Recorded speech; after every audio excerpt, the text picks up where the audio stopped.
자, 전세권에서 42번 문제 보세요.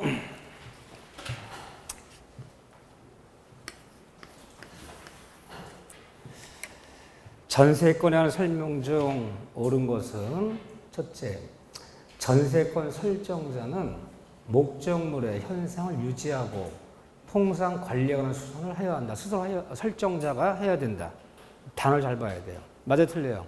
틀렸어요. 그럼 어떻게 돼야지 맞아요? 전세권자가 그래야죠.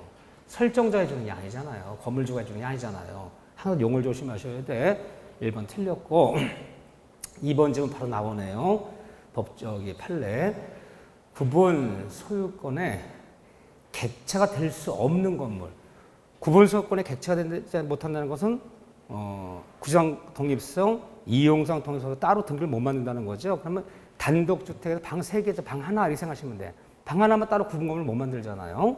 그러면 구분 소유권에 객체가 될 수 없는 뭐 단독 건물의 방 하나, 건물 일부에 대한 전부한 일부에 대한 전세권자는 건물 전부에서 후순위 권리자보다 우선 변제 받을 수 있으며 그 전세에 기해서 건물 전체를 경매 신청할 수도 있다. 맞는 지문, 틀린 지문.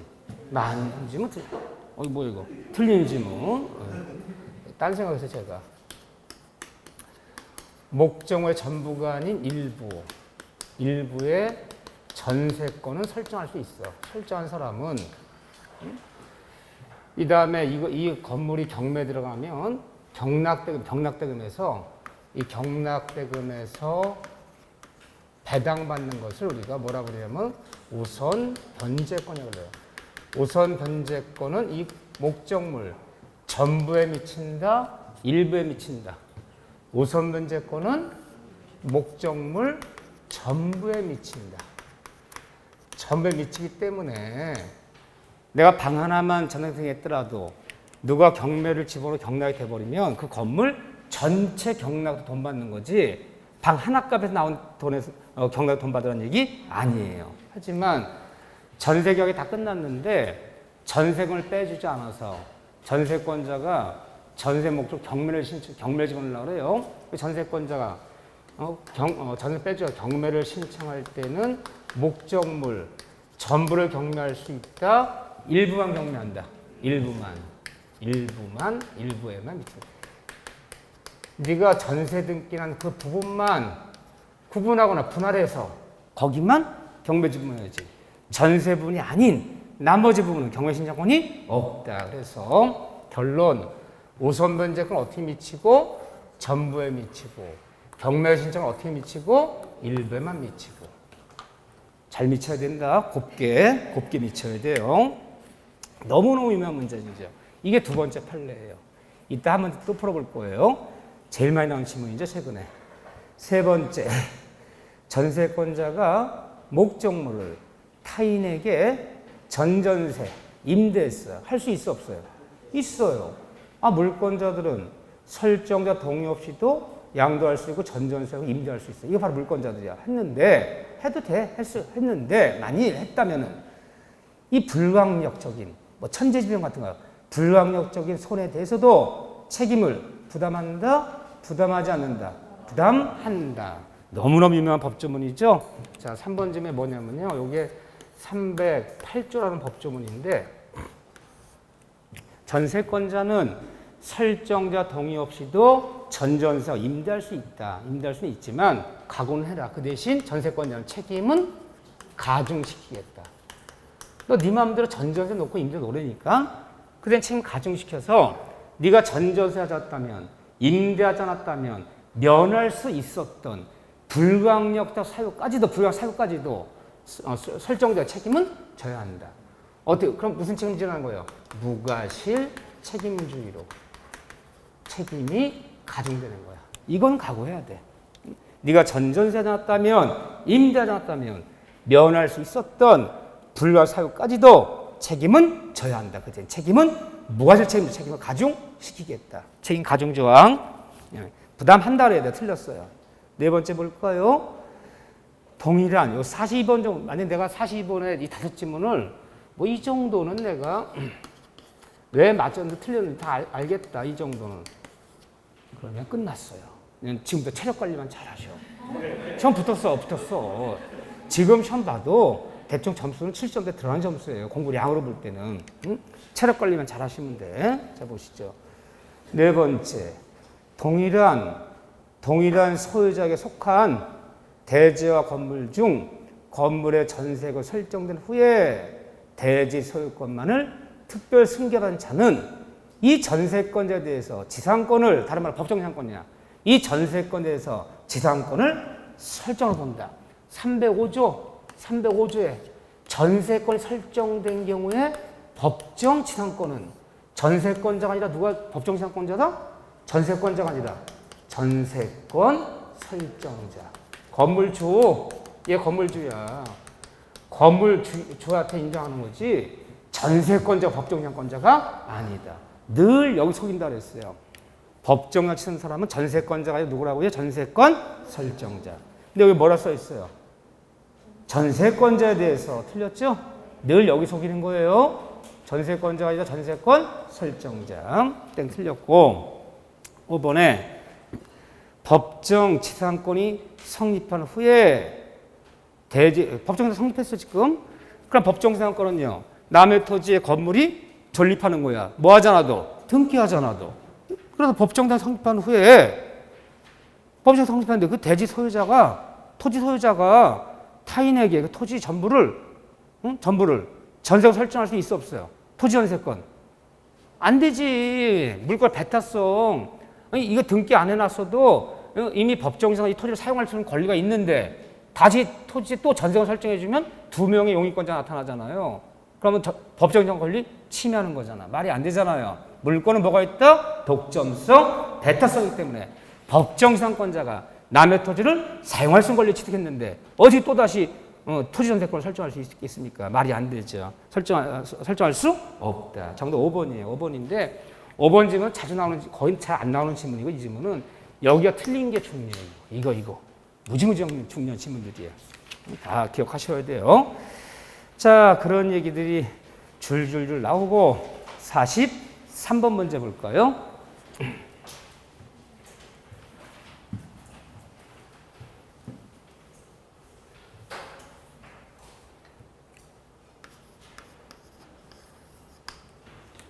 자, 43번에 전세권의 처분에 관한 설명입니다. 전세 처분이요. 네, 옳은 것은 첫째. 1번에 전세권자가 전세권을 처분하면은 전세 설정자 동의를 요한 이미 임대차가 임차인이 임차 목적을 양도하거나 전대할 때는 임대인의 동의가 있어야, 채권은 동의가 있어야, 물권은 동의가 없어도. 이건 틀렸네요. 두 번째, 전세권 설정 당시에 양도하지 않기로 한다, 처분하지 않기로 한다. 전세권 양도. 처분 특이하고 유효다, 무효다? 유효하다. 무효가 아니다. 틀렸고요. 자, 3번 얘기 볼까요? 저는 전전세 나오지 않는다고 보는데 그래도 한 질문만. 전세권자가 전세권 설정자 동의 없이도 남에게 전전세를 설정해주면, 전전세 설정해줬어. 전전세 설정하면 원전세권은 소멸한다, 소멸치 않는다, 소멸치 않는다. 그러면 원래 전세 등기하는 사람이야. 내가 전세 등기하는 사람이야. 전세금 얼마에? 뭐 전세 2024년까지. 근데 이게 전세권을 남한테 양도해줬어. 양도할 수 있잖아. 양도해주면 본래 그 전세권을 소멸치 않아요. 양도는 소멸하는 거야. 양도는. 양도라는 것은 걔가 내 대신 전세권 들어앉는 거야. 들어앉고 난 전세권 지위를 벗어나는 거야. 이게 양도 이전이야. 전세권 양도 이전 해주면 양도 이전 등기 어떻게 하나요? 등기 없이는 안 되잖아. 물권의 득실 변경은. 전세권 부기 등기로 전세권 양도 이전 등기, 전세권 이전 등기하고 전세권 넘겨줘 버리면 이제 원래 전세권을 소멸하는 건 양도야. 근데 전세권자가 전세권자 지위를 유지하면서 또 다른 전세권을 들여앉히는 것은 전전세야. 응? 그럼 먼저 번 전세권을 원전세권, 뒤에 전전세권. 전전세 설정됐다고 해서 원전 소멸하는 거 아니다. 뭐랑 똑같아. 대리인이 대리권의 지위를 유지하면서 또 다른 대리인을 드리는 거, 복대리랑 똑같은 거죠. 전전세는. 그렇죠? 양도정과 다른 거예요. 전전세는. 자, 그 정도 얘기하면 아시면 돼요. 틀렸고, 네 번째, 전세권 목적, 전세 목적 저당권에서 전세를 저당 잡았다는 뜻이에요.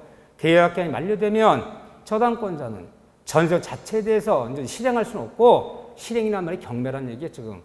그 계약이 만료된 전세권을 경매할 수는 없고, 그 전세권을 가름하여 촌석하는 전세가 반환채권을 쫓아가서 그 전세금을 나에게 빼달라. 뭐만 주장해라? 물상대위만 실행할 수 있다. 좋은 지문. 5번 지문. 5번도 우리가 아주 그냥 지겨울 정도로 많이 들었어. 이게 세 번째 판례. 판례 다 나왔어요, 지금요. 이 전세금의 수반성 얘기를 자꾸 물어요. 전세금의 수반성. 전세금은 담보적 성질을 갖기 때문에 전세금은 부정성, 수반성, 물상대위성, 불가분성, 담보의 특징 네 가지를 모두 갖고 있어. 근데 그 중에 전세권은 수반성 자꾸 묻잖아요. 전속 중에 이 답 나오죠. 전세계약의 전속 중에 항상 이 전세권이나 물건과 전세금이란 반환채권을 같이 이전해 주라는 거야. 내가 전세금 받을 게 5억이 있단 말이에요. 내가 썼어. 오늘부로 내가 받을 전세금 5억 원을 아무 채권 없이 너에게 넘겨주겠다. 네가 받아가져라. 전세금 반환채권을 양도해주면 등기소 가서 어떻게 등기소 가서 전세권도 이전 등기 해주라는 거야. 걔 앞으로. 전세권과 전세금 반환채권 같이 이전해줘야 돼. 둘 중 하나 분리하면 안 돼. 근데 전속 중에 전세권 이전 없이 이 이전 등기 해주는 거야. 등기소 가서. 전세권 이전 등기 없이 등기 안 해주고 전세 이전 없이 전세금 반환채권만 내대 네가 받아라. 이건 넘겼지만 전세 이전 등기 아니었어. 반환채권만 분리 양도하거나 분리 이전한 것은 이전하더라도 유효다, 무효다. 이건 무효야. 수반성은 채 어긋난 건 무효예요. 이거는. 그럼 전세금 반환채권을 내대 네가 빼가져라 라고 양도해주면 양도가 썼어요. 꼭 등기소에 전세권을 이전 등기 해줘야 돼. 걔 앞으로. 전세금 이전 등기 없이 전세금 반환채권만 분리 양도한 것은 양도하더라도 그것은 무효예요. 물건은 니네 맘대로 임의로 하는 게 아니야. 법에 정해진 대로 해야 돼요. 그런데 전세권 소멸시 꼭 이 단어가 나와. 소멸시. 전세권 계약기간 만료시. 전세권 합의 해지시. 그럼 뭐 소멸, 계약기간 만료, 합의해지 다 뭐 얘기해 지금? 끝난 거잖아. 더 이상 끝났잖아요, 다. 끝나는 것을 조건으로 이 단어 안 붙여도 돼요. 이런 단어 나와요. 소멸, 만료, 합의해지 조건으로. 전세권 이전 등기 없이 전세금 반환채권만 분리양도한 것을 이때는 유효다, 무효다, 유효하다. 유효하지만 전세권 이전 등기가 없었기 때문에 유효하지만 얘는 양수받은 사람 양수인은 무담보 채권을 양수받은 거기 때문에 유효하지만 얘한테 전세금 안 빼준다고 해서 경매 신청권이나 누가 경매하면 우선 면제권은 없어요. 그래서 유효하다. 무담보 채권 양수받을 거예요. 그래서 맨날 이 질문이잖아. 낼 게 없으니까 맨날 전속 중이냐 만료시냐 이 단어가 나오라 했어요. 자 봅시다. 자 5번에 장래 전세권이 소멸하는 경우 소멸이라는 단어 나왔죠? 장래 전세 계약이 만료시 합의 해지시 경우에 전세금 반환 채권이 발생한 조건으로 전세권과 분리하여 이 전세 반환 채권만 분리 양도한 것은 양도할 수 있다 없다? 있다. 이건 유효하다. 요 단어랑 요 단어 갖고 나누세요. 단어 갖고. 자, 오케이. 그 정도 얘기고요. 자, 문제가 많은데 또 풀어보자고요. 48번 문제 한번 볼까요? 작년 문제인가? 이게 48번이? 작년 문제. 작년 분들이 전세권 공부를 엄청 많이 했어. 막 이것저것 뭐 한두 가지가 아니야. 근데 그 많은 것 중에서 전세권에서 요 한 문제 만났어요. 한 문제. 자, 여러분들 이제 작년에 시험 보는다고 생각하세요. 지금 시험장이야. 이 문제를 만났어. 내가 작년에 시험 봤더니 붙었을까? 떨어졌을까? 한번 보세요. 갑은 자신의 X건물에 관하여 을과 전세금 1억 원으로 하는 전세권 설정일을 체결하고 을명의로 전세권 등기도 마쳤다. 등기까지 났다. 그 전세권자야. 이에 관한 설명으로 틀린 것은 1번에. 지금 이 전세권 문제 풀 때는 토지 전세인지 건물 전세인지도 항상 구분하셔야 돼. 지금 건물에 그랬잖아. 건물에. 첫째, 이 전세권의 전속 기간을 15년으로 정했어. 15년으로 한다. 정하더라도 그 기간은 10년으로 단축된다. 맞는 짐은 틀린 짐은 맞는 짐은. 전세권은 건물 전세권, 토지 전세권 최장기 몇 년 초과할 수 없다? 10년을 초과할 수 없다. 그러면 우리 민법 배울 때 최장 몇 년을 초과하지 말아라. 자, 부동산 환매 특약은 몇 년 초과할 수 없다? 5년 초과할 수 없다. 잘하시네. 근데 그 환매 특약 맺으면서 우리는 7년이라고 해요. 7년. 7년 내 환매하기로 하자. 법에 5년 초과하면 안 돼. 7년을 정해. 7년 정했어. 그럼 어떻게 되는 거예요? 5년으로 단축되는 거야. 공유물 분할금지 특약. 공유하는 토지 건물 분할하지 않는다. 공유물 분할금지 특약은 몇 년 초과할 수 없다? 5년 초과할 수 없다. 근데 10년을 맺어버리면요. 5년으로 단축하는 거니까 그러니까 어딜 배우든 최장 몇 년을 초과하지 말아라. 근데 그 기간을 초과한 기간 맺어버리면 그 기간으로 단축한다. 최장기 10년. 10년으로 단축해야죠. 맞는 질문. 두 번째, 을이 갑에게 전세금을 지급하기란 1억 원은 현실적으로 수수될 필요는 없고 을의 갑에 대한 기존 채권으로 빌린 돈, 채권으로 가름해도 된다, 안 된다? 된다. 꼭 현실 수수해야 되는 것은 아니다. 하지만 현실 수수하지 않아도 좋은데 다만 전세금을 현실로 수수하지 않아도 빌려준 기존 채권을 가름해도 무방한데 하지만 전세금은 꼭 금전에 해당한다. 금전이 아니면 전세금이 아니다. 맞는 질문, 틀린 질문. 이건 맞는 질문이에요. 쌀 10가마주고 100가마주로 전세금 될 수 없어요. 꼭 금전만이 전세금이야. 금전이라면 현실 수수할 필요는 없어. 기존 채권 가름해도 무방하죠. 금전에 하나입니다. 근데 우리가 민법 배우다 보면 하나한다는 것은 다른 예외가 있다 없다? 없어요. 금전에 하나한다. 금전 하나는 거. 금전이 안 되는 거 뭐가 있어요? 꼭 금전만이 되는 거. 민법에서 전세금. 전세금은 금전만이 전세금이야. 이것이 뭐라고 한다는 점이에요? 임대차, 토지건물 임대차 차임. 차임은 유상이면 돼. 쌀 10가마씩 줘도 차임 돼. 난 쌀도 없고 돈도 없으니까 네 토지 임대 줘. 그 대신 내가 1년 10번 품앗이 일해줄게. 일을 해줘도 차임이야. 그럼 유상이면 되지만 전세금은 꼭 금전이어야 돼요. 또 금전이 뭐가 있어요? 금전이 하나인다. 절대 금전이 하면 안 되는 거. 금전만이 돼, 금전. 꼭 금전만이 되는 거. 매매대금. 매매대금은 금전 하나인다. 반대급부가 금전이 아니라면 다 뭐가 되는 거야? 교환이 되는 거야. 그럼 교환이. 너 물건 넘겨 쌀 10가마 줄게. 교환. 너 물건 넘겨. 내가 대신 일해 줄게. 고용. 다 재산 가치라면 교환이야. 근데 요거는 매매대금은 금전만이 매매. 금전. 금전이 아니면 매매가 될 수가 없어요. 또 하나 뭐가 있을까요? 가담법에서 보면 돈을 빌려주고 채권자가 소유권 가등을 잡았어. 돈 안 갚아도 내가 본등기 내려고 그래. 그럼 청산 절차 거쳐요. 청산 절차. 청산금을 줘야 돼. 청산금. 청산금은 금전으로 지급해야 돼요. 금전이 아니면 청산금이 될 수가 없어요. 이 세 가지 금전의 하나입니다. 이 세 가지 전세금, 매매대금, 청산금. 세 군데. 자, 그런 다음에 세 번째, 갑이 이 X건물의 소유를 위해서 그 대지상에 지상한 걸 취득했다면 이 건물 주인이 갑이라는 사람이 건물 주인인데 자기 땅에 건물 진 게 아니라 남의 땅에 갑이 지상한 걸 설정하는 건물 진 거야. 그 지은 건물 전세권 설정해 준 거예요, 지금요. 그러면 갑이라는 건물주가 이 건물의 소유에서 그 대지에 지상권을 취득하였다면 을의 전세권 효력은 그 지상, 토지 지상권에도 미친다. 맞아요? 틀려요? 맞아요. 여기 304조라고 부르는 건데 뭐라 돼 있냐? 304조에 건물 유명한 이거 법조문이죠. 건물 전세의 효력은 건물 전세 효력은 이 건물이 깔고 앉은 토지에 종된 권리에도 미친다. 라고 표현하는 거예요. 건물 전세력은 건물 깔고 앉은 토지에 종된 권리에 미치기 때문에 건물 주인이 남의 토지의 지상권, 토지 임차권 설정하고 건물을 졌다면 그 건물에 전세권이 있는 사람은 그 토지 임차권도 지상권 사용할 수 있다. 그 말 표현을 건물 전세력은 건물이 깔고 앉은 토지의 종된 권리에도 미친다라 표현하는 거예요. 이걸 요 표현을요. 304조.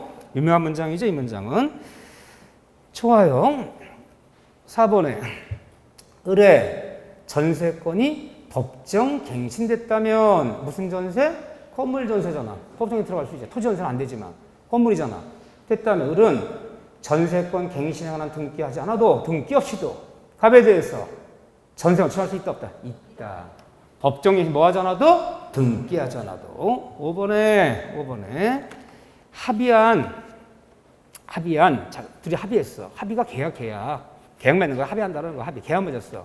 이 계약한 전세권 전속기한 시작되기 전에 원래 전세 계약을 맺으면서 전세권은 언제부터? 예를 들면 9월 1일부터 전세 주기를 하자. 9월 1일부터 2023년 언제까지 이렇게 정했어요. 근데 그 전세권의 전속 기간도 시작되기 전에 미리 을 앞으로 전세권 설정가 맞췄다면 이 등기의 특별사항 없는 한 무효로 추정되는 이미 틀렸어요. 무효로 추정되는 게 어딨나? 유효로 추정한다 그래. 등기 추정력이라는 게 있잖아. 그래서 미리 등기했다고 그게 무효인데 추정되는 것은 아니죠. 추정되는데 무효로 추정된단 말이 어딨나? 유효로 추정한다는 모를까? 정답 몇 번? 5번. 다시 한번 또 여러분들 스스로 연습해 줄 게 뭐냐? 어렵지만 49번 문제 스스로 연습해. 스스로.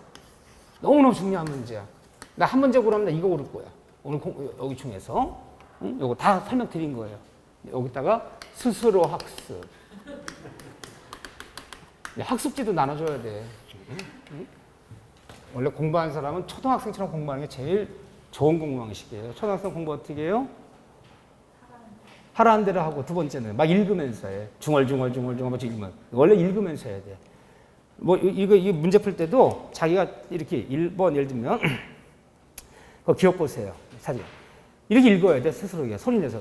을이 전세권과 전세금 반환 채권을 둘 중 하나만 분리하여 양도하는 것을 원칙으로 허용하지 않는다. 수반성 같이 양도해라. 맞네? 이렇게 소리 내서 읽어야 돼. 원래는. 근데 뭐 우리가 혼자 집에 있으면 모를까? 같이 공부하면 소리를 못 내는 거죠. 소리를 내면요. 내가 입으로 얘기하지. 내가 읽는 거 내 귀로 듣지. 내 눈으로 보지. 그건 내가 생각하잖아. 또 생각하지. 사람의 오감이 이용되는 거야. 손으로 또 뭐 이렇게 밑줄 긋지. 지각. 이 오감이 사용됐을 때 기억력이 오래 가는 거예요. 근데 가만히 팔짱 끼고 나 밑줄도 안 그는 사람이야. 눈으로만 쓱 봐. 두 가지만 이용하는 거야. 시각과 지각. 머리에서 생각하는 거. 기억이 짧아요. 그래서 사실은 그 초등학생 공부하는 게 기억이 오래 가는 거예요. 자, 49번 문제는 스스로 학습을 꼭 점검하셔야 되거나. 내가 해주는 것보다 스스로 보는 게 더 좋아요. 봐주시고. 자, 그런 다음에 50번 문제도 숙제고. 다 풀어보준 문제야. 저랑 52번 문제 한번 풀어볼까요? 52번 문제.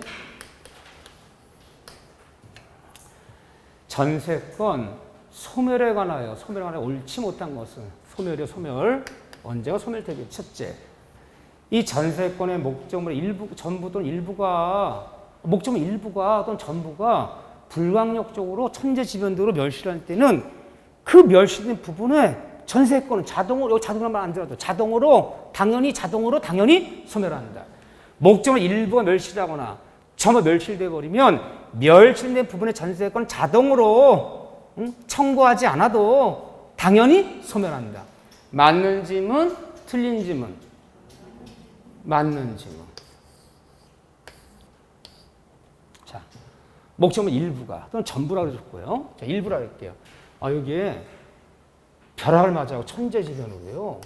여기 일부가 불탔어. 전세 목적물인데 또는 장마 때 일부가 무너졌어요. 일부가 멸실됐어요. 저멸실은 논할 것도 없고 멸실되면 이 멸실된 부분 이 부분에 전세권은 당연히 자동으로 소멸한다. 맞아 틀려요? 맞아요. 반대로 틀리려면요. 일부 멸실된 부분은 전세권 소멸을 청구하여야 소멸한다 그러면 오히려 이게 틀리는 거예요. 이제 청구하지 않아도 자동으로 소멸한다. 왜요? 모든 물건, 소유권이건 전세권이 저당권이건 모든 물건이 뭐죠? 물건이? 그래, 물건이지 뭐. 물건에 가진 재산이 물건이야. 어느 물건을 사용, 수익, 처분하는 게 물건인데 사용, 수익, 처분하는 물건이 없다면 물건이 없는데 무슨 물건이 있어. 물건 다 소멸하는 거 자동으로 소멸하고 다만 남아있는 이 잔존 부분 단어 조심하셔야 돼. 남아있는 잔존 부분. 남아있는 잔존 부분은 이제 어떻게 되는 거예요? 이건 자동으로 소멸하고 청구하잖아. 잔존 부분은 이 남아있는 잔존부 갖고 목적 달성이 여기만 그런 게 아니야. 이게 임대차라고 해도 마찬가지. 건물 임대 계약을 맺었는데 건물 일부가 불나서 없었다면 그 건물 임차가 어떻게 되는 거냐? 다 똑같이 가는 거야. 남아있는 잔존 부분이 목적 달성이 불가능해. 쓸래야 쓸 수가 없어. 일부가 불타서 없었는데 쓸래야 쓸 수가 없어. 불가능하면 남아있는 잔존 부분은 전세권 소멸을 뭐 하여야? 청구하여. 원래 청구해야 되는데 여기는 청구라 돼 있는데 법조문에 통구라 돼 있어요. 사실은. 통구지만 청구로 해석하는 거야. 청구하여야 소멸하는 거지. 자동으로 소멸하는 거 아니야. 여기 청구하여야. 남아있는 잔존문 갖고 불편하지 않아. 목적 따라서 가능해. 쓸래는 쓸 수 있어. 이 창고가 일부가 불이 탔는데 나머지 부분 갖고 쓸래야 쓸 수 있어. 목적 달성이 가능해. 쓸래 쓸 수 있다면 이제 어떻게 하는 거야? 전세금 감액을 깎아달라. 감액을 차임 임대차금 차임 감액을 뭐 하여야? 청구하고 쓰는 거야. 근데 어쨌든 남아있는 잔존 부분은 청구하여야 감액되고 청구하여야 소멸하지. 자동으로 감액되고 자동으로 소멸하는 건 아니에요. 남아있는 잔존 부분은 이거 하여야. 그렇지만 멸실된 부분은 자동으로 소멸하는 거야. 항상 조심하셔야 돼. 남은 잔존 부분을 논하는 거야. 자, 보시죠. 그 멸실 부분 전세권 자동으로 당연히 소멸한다. 청구하지 않아도. 오케이, 맞는지. 두 번째. 전세권의 목적물의 전부 일부가 전세권자 책임있는 사유로 지잘못으로 전세권자 불을 냈나 봐요. 멸실한 때는 전세권자는 설정되게 손해배상 의무는 부담하는 거겠지. 멸실하더라도. 당연한 얘기고. 세 번째 잘 보세요. 이 전세권자는 네 마음대로 쓰라는 거 아니야. 전세권자 목적물을 정해진 밑줄, 용법으로 사용하지 않은 경우 정해진 용법에 따라 사용하지 않으면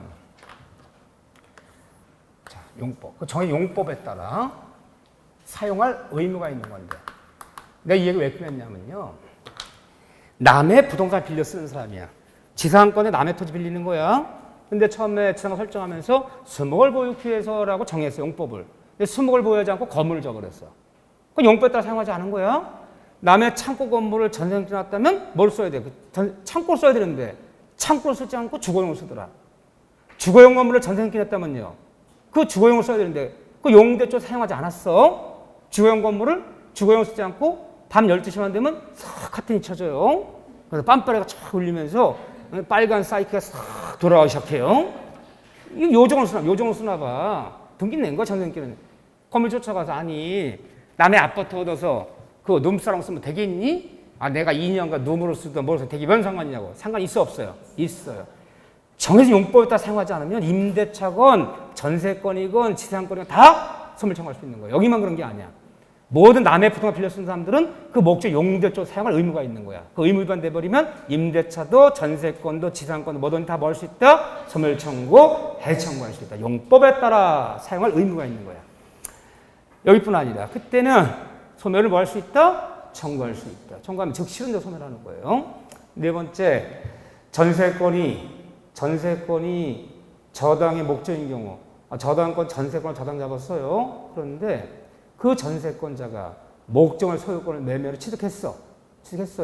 그러면 그 전세권 혼동으로 소멸해요? 소멸치 않아요. 소멸하면 안 되지. 이 전세권 소멸해버리면 전세권 저당 잡는 사람도 함께 소멸되잖아. 남의 권리 해치잖아요. 기억나시죠? 혼동, 소멸치 않는다. 그건 당연한 얘기죠. 당연한 데를 조심해야 돼. 응? 우리가 어려운 거 틀리는 건 괜찮아. 시험장 때 처음 듣는 문장이고 어려운 문장이 나오는데 무슨 뜻인지 모르겠어. 틀릴 수도 있어. 눈에 늘 익은 걸 틀리는 건 용서받지 못해. 스스로에게. 스스로가 용서하면 안 돼. 응? 기간이 만료되면, 전세 기간이 만료되면 전세권 설정자의 밑줄, 전세금 반환 의무와 그 밑줄 전세권자의 밑줄 목적 인도 밑이 뭐예요? 밑 엔드 그리고 말소설의 제공 의무는 서로 무슨 관계 들어간다? 동시에 들어간다. 우리가 민법을 공부할 때 밑 그리고 엔드 개념이 들어가면 둘 다 써야 되는 거 안 써야 되는 거야? 꼭 둘 다 써야 되는 거야. 쓰다 말면 틀리는 거야. 자, 한번 내볼게요. 전세 계약이 끝나는 날 전세권 설정자의 전세금 반환 의무와 전세권자의 전세 목적을 반환은 서로 동시에 들어간다. 뭐가 빠졌어요? 말세 필요한 소리가 빠졌잖아. 틀린 거야 그 지문은. 밑은 둘 다 써줘야 되는 거야. 자, 한번 또 내볼게요. 임대차 계약이 종료하는 날 임대인의 임차 보증금 반환과 임차인의 임차 목적을 반환 사이에는 서로 동시에 들어간다. 거긴 맞아 틀려요? 거긴 맞아. 임차권은 등기가 없잖아요. 갔다가 보면 안 돼. 전세권은 전세 목적을 반환 및 그리고 말세권 서류를 꼭 붙여줘야 되는 거야. 하나는 했어 얘가. 전세 계약이 끝났는데 전세 목적을 반환하는데 말세 편서를 교부하지 않으면요. 전세금 반환 거부할 수 있어 없어요? 있잖아. 두 가지 해줄 때까지 나 전세 반환 거부한다. 이 동시에 들어가잖아요. 그래서 꼭 이 말이 붙어야 돼. 말세금 교부, 전세권은 이 두 가지. 임대차는 하나만 붙으면 돼. 목적을 반환만, 임차 보증 반환. 달라요 이게. 임대차랑 전세권이. 조심하세요. 객관식 이런 거 틀리는 거예요. 꼭 조심하시고 고등 봐주시면 돼요. 아우 겨우 끝났어요. 네. 다 모을 거면 두 문제씩 나와요. 네, 두 문제 나온다는 말을 강조를 안 하면 공부량은 엄청 차이가 나지. 공부량은 저당권 유치권 두 배. 저당은 중요한 봐도 저당의 성립, 피담보증의 범위, 목적물의 범위, 법정시상권, 일괄의 신청권, 저당 침해당 구제, 예를 들면 제3책자의 지위, 공동저당, 근저당. 이렇게만 봐도 9군데야. 대충 큰 제목만 봐도. 근데 똑같아, 실제 비중은. 거짓말이라고요? 아니에요. 지금 4년간 똑같이 나왔어. 유치권 두 문제, 저당 두 문제. 우리 뭐 특징이야. 양이 많다고 더 내질 않아. 대리권, 얼마 양이 많아요? 대리권, 저당 두 문제 나왔어. 무효추도 두 문제 나왔어. 똑같이 나와, 우리는. 그리고 여러분들이 어디가 양이 많다 끝까지 하자는 거 아니야. 너무 연연하지 말자. 자당권 너무 어려우면 패스하셔. 그게 하셔야지. 끝까지 본다면 너무 시간이 걸려요. 똑같다. 출제 비중은. 자, 담보물권에서 자, 어디를 먼저 볼 거예요? 바로 시험에 나올 만한 것부터 들어갈 거예요. 257쪽에 6번 문제부터 들어갈게요. 6번 문제부터. 유치권부터.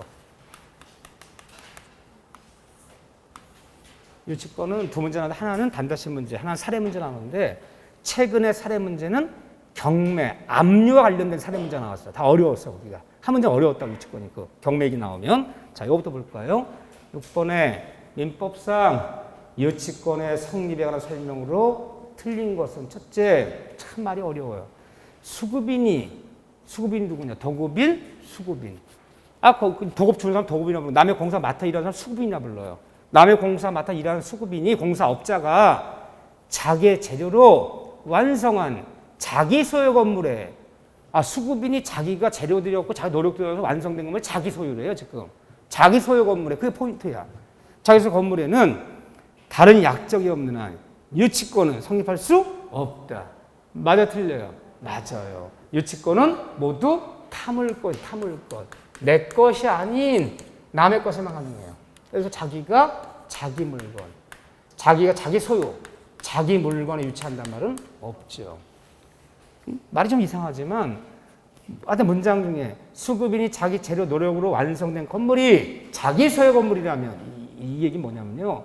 건물값을 줘야지 소유권 넘겨주는 거야. 그때는 자기 거기 때문에 공사비 안 준다 자기가 자기 건물 유치할 수는 없다. 지금 그 얘기 참 어려운 질문이에요. 맞는 질문. 두 번째, 점유는 유치권의 성립 요건이며 유치권의 전속 요건이며 채권이 발생된 후에 점유를 취득해도 유치권은 성립한다. 맞는 질문, 틀린 질문. 맞는 질문. 그래서 우리가 채권, 받을 돈, 이 채권의 발생과 받을 돈, 채권 발생과 점유와의 견연성은, 연관성은 요한다, 요하지 않는다. 요하지 않는다. 요하지 않는다. 표현을 정확히 보셔야 돼. 대충 알면 헷갈려요. 요하지 않는다. 하지만 받을 돈, 채권과 점유하는 목적물. 이 목적물 사이에는, 내 받을 돈과 목적물 사이에는 연관성, 견연성, 요한다, 요하지 않는다. 요한다. 요한다. 있어야 한다. 없으면 유치권이 안 돼. 이거는 연관성 있어야 돼요. 없으면 유치권이 안 되는 거야. 근데 채권의 발생과 점유의 견연성 요하지 않기 때문에 채권의 발생과 점유의 선후는 관계 없다. 따라서 채권이 1년 전에 받을 돈이 1년 전에 먼저 발생하고 그 물건을, 그 목적물, 연관성 있는 목적물을 그 후에 점유했더라도 유치권 된다 안 된다? 된다. 근데 요거는 요하는 거야. 요건 요한다, 요건 요하지 않는다. 우리의 국어가 아니라 그들의 국어대로 알아두시오. 안 그러면 순간적으로 현장으로 헷갈리는 거 아니죠. 늘 들었던 얘기들이지만 객관식은 정확히 해놓으면 헷갈려요. 요한다, 요하지 않는다. 표현한다는 거. 성립한다. 맞아요. 세 번째, 채권의 변제기 도래는 유치권 성립 요건이나 법원이 변제기 유예를 허용한 때는 유치권 성립할 수 없다. 아니, 법원이 변제 유예시켜준 게 어떤 경우죠? 비용상한증, 유익비는 원래 비용상한증권은 유치권이야. 필요 유익비 줄 때까지 유치할 수 있는데 단 유익비에 대해서 법원이 상당히 허락해주면 유치권 풀고 돌려줘라. 법원이 유예기간을 허락하면 유치권은 성립할 수 없다. 바로 비용상 얘기하는 거야 지금. 맞는 질문. 4번 질문 별것도 아닌데 너무너무 유명한 질문이죠. 다 아실 거예요. 모의고사 몇 번 보신 분들은. 기출질문에 잘 나와요. 별것도 아니고. 목적물의 채무자가 직접 점유자로 하여 채권자가 간접적인 경우에도 유치권은 성립할 수 있다. 맞아 틀려요? 틀렸어요. 이 경우만은 안 돼. 유치권의 본질은 어디에 있는 거죠? 심지어 압박. 너 네 물건 찾아가, 돈 갖고 찾아가. 너 내 돈 줄 때 네 물건 못 돌려줘. 이 심지어 압박을 가해서 빨리빨리 내 돈 갖게 만드는 건데 누가 점유하고 있다고요? 채무자가 직접 점유하고 있는 것을. 채권자, 간접 점유, 심지어 압박을 가할 수가 있어 없어요? 없잖아. 아, 채무자 점유하는데 뭘 심지어 압박을 가해? 뭘 네 물건 못 돌려줘요? 걔가 점유하고 있는데. 성립의 여지가 없는 거야. 이 경우만 안 되는 거야. 그래서 아무런 말 없이요. 유치권의 점유는 유치하려면 유치권 점유는 꼭 어떤 물건을 직접 점유한 것만 유치권이에요? 직접 점유하지 않고 어느 물건 간접 점유해도 유치권 성립된다 안 된다? 된다. 또 어느 물건을 점유보조자, 점원직원 이 점유보조자가 나의 지시받고 일하는 우리 점원, 직원 이런 사람들이 점유보조자가 점유하고 있어. 이것도 점유주는 유치권 돼야 안 돼요? 대답 잘하다가 갑자기 하나 더 물어보면 마음이 흔들려. 되는 거야. 다 돼. 불법 점유 아니라면. 자, 내가 세탁소 주인이야. 세탁소 주인인데 급한 볼일 때문에 내가 미국을 가게 생겼어, 지금. 급한 볼일이 있어서. 그 미국 갔는데 그 사이에 우리 세탁 일하는 점원 직원이 세탁대 안 좋은 것들을 주렁주렁 걸어놨어, 세탁소 뒤에. 그러다가 내가 미국에 돌아올 무렵에 그만둬 버렸어. 그럼 세탁 주인 나에게 세탁단지 그 점유물들, 세탁물, 내 유치원이 있어 없어요? 아, 있는 거지. 얘를 통한 점유도 이거 성립은 되는 거야. 다 되는데 단 채무자가 직접 점유하는 것을 채권자가 간접 점유하는 심지어 압박을 가할 수는 없기 때문에 이때만 성립하지 않는다. 다 되는 거 이거. 이것도 되는 거 이것도. 네. 하나 더 볼까요? 이분들이 더 보지 않냐? 하나 더? 좋아요. 저는 기출문제 한 번도 안 나온 질문들은 안 보려고 그러는 거예요. 사는 건데 이런 거 어떻게 되냐 그러면 공동점유하고 있다나 어떤 물건이 있는데 이 물건이 있어. 갑과 을이 같이 점유하는 거야. 같이 점유하는데 얘가 얘한테 뭔가를 받을 돈이 있어. 관한상인 채권에 관해서. 응? 근데 얘가 안 주는 거야. 그럼 얘가 공동점유 같이 점유한 거야. 공동점유자가 나 이 물건 유치할 거야. 너 점유하지 마라. 너 점유하려면 내 돈 갚아야 점유야. 공동점유하는 것도 얘가 돈 받을 거 있는 채권자야. 채권자, 채무자 공동점유하는 것도 채권자도 점유 배제시키면서 내가 유치할 거야. 너 내 돈 갚을 때까지 공동정을 못해. 유치권 된다 안 된다? 된다는 거야 이것도. 이것도 돼요. 나온 적은 없어. 근데 나온 적 없어서 안 가르친 것 뿐이지. 아니 내가 무슨 얘기를 하는 거냐면 우리가 배우는 게 끝은 아니야. 요 정도까지 나오니까 그 정도까지만 가르치는 것 뿐이지. 수학을 말하면요. 우리 시험은 2차 방정식까지 나온다 치면 2차 방정식까지 가르치는 거야. 근데 갑자기 3차 방정식 문장을 써버리면요. 그건 모르는 거야. 그건 끝이 없는 거야. 우리 여러분들 아무리 공부를 열심히 해도 사법고시 같은 문제지만 과락이야 다 우리는. 똑같은 파트를 봐도. 그렇지 않다는 거야. 그래서 이렇게 이제 그래서 혹시 이제 문제 풀 때 처음 드는 문장이 들어가면 마음 불안해하지 말라는 거야. 일부러 문장한테 하나씩 더 넣은 거야 그냥. 그래서 보통 처음 듣는 문장은 정답 관련 없는 것들을 툭툭 집어넣는다고. 문제 새로 만들다 보니까. 자 보시죠. 4번은 유명하죠. 5번에 유치권의 점유는 직접 간접을 불문하나 유치권자가 3자와의 점유 매경에 의해서 유치를 간접점하는 경우에 간접점에도 유치권을 소멸하지 않는다. 기억나시죠? 직접만 되는 게 아니에요. 네, 그런 얘기들. 자, 그런 다음에 7번 문제가 아마 재작년 문제인가? 다들 신나게 틀리고 왔어. 신나게 아주. 응? 이게 뭐 어렵습니까?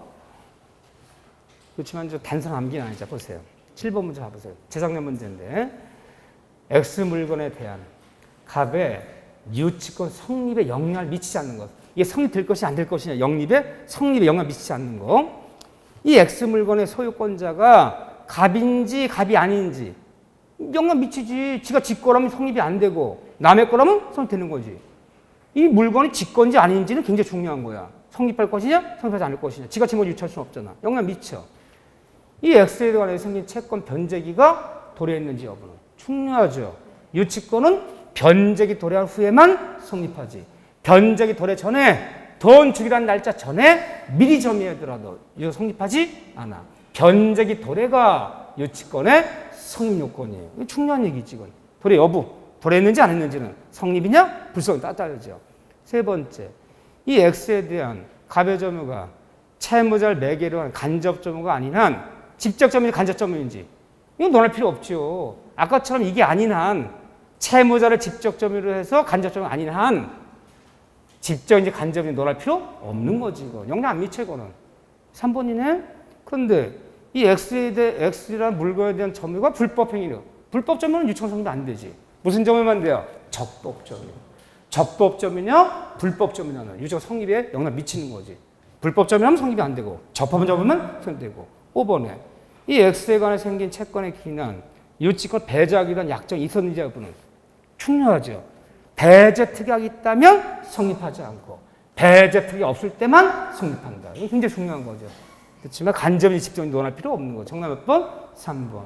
그래서 의외로 첨단 이런 문제 만나면 이게 더 어려워요, 사실은. 갑자기 뭘 묻는지 모르겠어. 갑자기 시간 없어 죽겠는데 아주. 더군다나 내 머리도 이미 멈췄는데. 네. 자, 근데 한 문제 어려운 문제는 바로 어떤 문제 나오냐. 8번 문제부터 시작을 하는 거예요. 경매 관련된 이야기들. 경매 얘기가 나와버리면 전 85점, 90점짜리 문제가 전 나오는 거예요. 한 문제가. 자, 이거부터 시작해서 한 두세 문제 풀어볼게요. 일단 한 얘기 봅시다. 자, 이게 참 유명한 문장들이에요, 이것도.